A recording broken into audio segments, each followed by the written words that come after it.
नमस्कार मित्रों, आज हम आपको हस्त रेखा की श्रृंखला में एक महत्वपूर्ण रेखा के बारे में बताएंगे जिसका ज्ञान होना हमें अति आवश्यक है। और इसमें इस रेखा से संबंधित बहुत ज्यादा लोगों को कंफ्यूजन भी रहती है। वो रेखा क्या है? विद्या रेखा। इसको कहीं हद तक हम अगर ज्ञान रेखा कहें तो ये ज्यादा अच्छा रहेगा, क्योंकि आजकल जो वर्तमान युग चल रहा है, लोग विद्या को डिग्रियों से आंकते हैं कि जिसके पास ज्यादा डिग्रियां हैं, ज्यादा कॉलेजों में उसने पढ़ा है, तो उसको ज्यादा पढ़ा लिखा समझदार मानते हैं। ऐसा नहीं, क्योंकि ये जो हम लोग की जो सभ्यता है और ये जो हम लोग की जो संस्कृति है और जो हम लोग का हस्त रेखा जो विषय है सामुद्रिक शास्त्र, ये आदिकाल से चला आया है।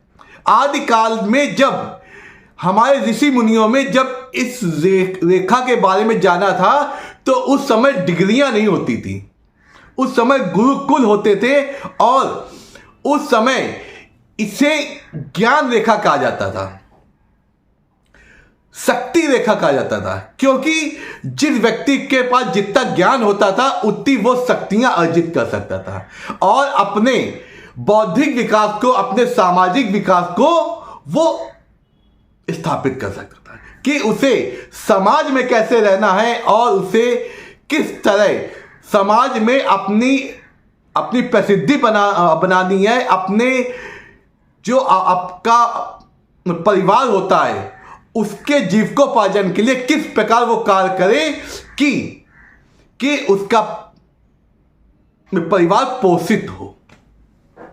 इसी प्रकार हम आज आपको उस ज्ञान रेखा के बारे में बताते हैं जो हमारे हाथों में कहां होती है। इसके लिए मैं थोड़ा सा आपको और थोड़ा समझाने का प्रयास करूंगा कि हम किस तरह ज्ञान विद्या रेखा को हम परिभाषित कर सकते हैं। आइए चलते हैं, पहले हम ये देखते हैं कि ये विद्या रेखा कहां पे होती है हमारे हाथ में। ये देखिए, ये हाथ का चित्र है। ये देखिए, आप जैसा जानते हैं ये हमारी जो अंगूठा होता है उसके बगल में हमारी ये तर्जनी उंगली होती है, उसके बगल में देखिए मध्यमा, उसके बगल में अनामिका, उसके बगल में कनिष्ठ।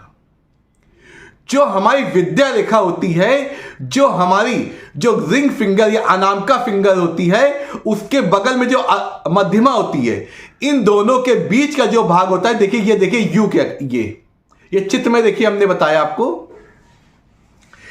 इस जगह में जो रेखा हमारे हथेली के नीचे से निकलकर दोनों उंगलियों के बीच से आती है और ये रेखा अनामिका जो उंगली होती है उसकी तरफ से होके आती है, ये बीच का जो भाग होता है उसके बीच से निकल, इसे विद्या रेखा कहा जाता है। यह विद्या रेखा उन लोगों के हाथ में भी देखी गई है जिनके पास डिग्रियां नहीं होती हैं, लेकिन उनके पास किसी विषय को लेकर किसी अपूर्व ज्ञान होता है, अद्भुत ज्ञान होता है।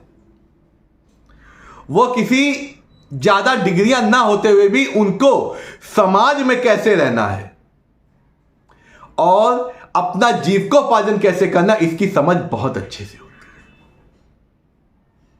है। एक प्रश्न आपके लिए है कि हम शिक्षा किसको कहते हैं? हम शिक्षा, अपने मन में विचार कीजिएगा, हम शिक्षा उसको कहते हैं, शिक्षित व्यक्ति उसको कहते हैं जिसको समाज में रहने की समझ होती है, किसी से बात करने की समझ होती है, अपने परिवार को कैसे पालन पोषण करना उसकी समझ होती है। यही तो हमको शिक्षा सिखाती है कि हमें अपने समाज में कैसे रहना है, अपनी जो रहन सहन को किस प्रकार व्यवस्थित करना है, ये शिक्षा सिखाती है। अगर आपके पास डिग्रियां बहुत हैं, आपको बोलने की समझ नहीं है, आप बिल्कुल ऐसे रहते हैं जैसे कि लड़ाई झगड़े के उसमें रहते हैं, तो क्या आप शिक्षित कहे जाएंगे? आप अपने परिवार का भी नहीं पालन पोषण कर सकते हैं, ना कुछ कर सकते हैं, ना आपने कुछ नाम कमाए, ना फेमस के लिए प्रसिद्धि कमाई। क्या आप शिक्षित हैं? नहीं। डिग्रियां तो बहुत हैं आपके पास, आप अपने डिग्रियों के घमंड में रहते हैं। ऐसा व्यक्ति शिक्षित नहीं होता है। शिक्षित वो व्यक्ति होता है जो समाज में रहकर समाज को व्यवस्थित कर सके, अपने घर को व्यवस्थित कर सके और नाम कमाए, प्रसिद्धि कमाए। बहुत लोग आपने देखा होगा, बहुत बिजनेसमैन होते हैं जो पढ़े लिखे तो नहीं होते हैं, लेकिन उनको अपने बिजनेस की समझ बहुत होती है। इसका मतलब उनके पास ज्ञान की कमी नहीं है, उनके पास किताबी ज्ञान नहीं है, उनके पास अनुभव वाला ज्ञान है, अनुभवशीलता बहुत अच्छी है। तो इन लोगों के हाथ में भी ये ज्ञान और विद्या रेखा देखी गई है। इस प्रकार इस विषय को हमने इसलिए बताया था कि अगर हम अपने बालक के हाथ में या बालिका के हाथ में ये ज्ञान रेखा देख लेते हैं, उस प्रकार उसके जो मनचाहा विषय होता है उस विषय की ओर उसको मूव कर सकते हैं। अगर विद्या रेखा अगर पुष्ट है, अच्छी है, सफल रेखा, तो उस जातक को हमें अच्छा पढ़ाना लिखाना चाहिए। अगर आपके पास देखते विद्या रेखा थोड़ी कम है तो हमें उसकी पसंदीदा चीज में उसको मूव कराना चाहिए, जिससे उसका बौद्धिक सामाजिक विकास हो सके।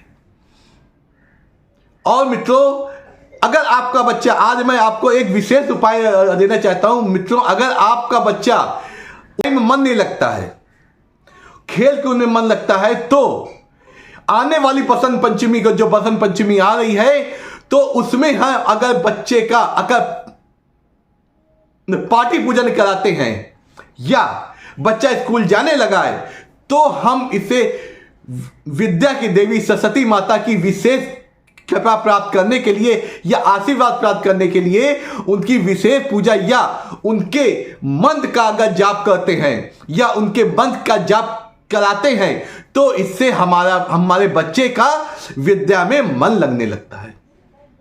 तो इस प्रकार हमें इस आने वाली बसंत पंचमी को भूलना नहीं है और हमें अपने बच्चे को, अगर वो स्कूल भी जाने लगा है, तब भी उसको उस दिन विद्या की देवी सरस्वती माता की विशेष पूजा करानी है, विशेष उनको भोग लगाना है, जिससे उनकी विशेष कृपा प्राप्त हो सके और आपके बच्चे का पढ़ाई में मन लगने लगे। बहुत जातकों की समस्या होती है, उनका बच्चा पढ़ता नहीं है, इसलिए मैंने इस उपाय को बताया है, जिनको अगर कुछ भी समय निकाल के इस बसंत पंचमी के दिन, आने वाली बसंत पंचमी के दिन आप उसका अनुष्ठान करके उस सरस्वती माता की विशेष कृपा प्राप्त कर सकते हैं। इससे आपके बच्चे को ज्ञान होगा, विद्या आएगी और उसका पढ़ाई में मन भी लगेगा। नमस्कार, मैं ये चाहता हूं आपका बच्चा खूब पढ़े लिखे, खूब जीवन में खूब नाम और फेम कमाए। नमस्कार।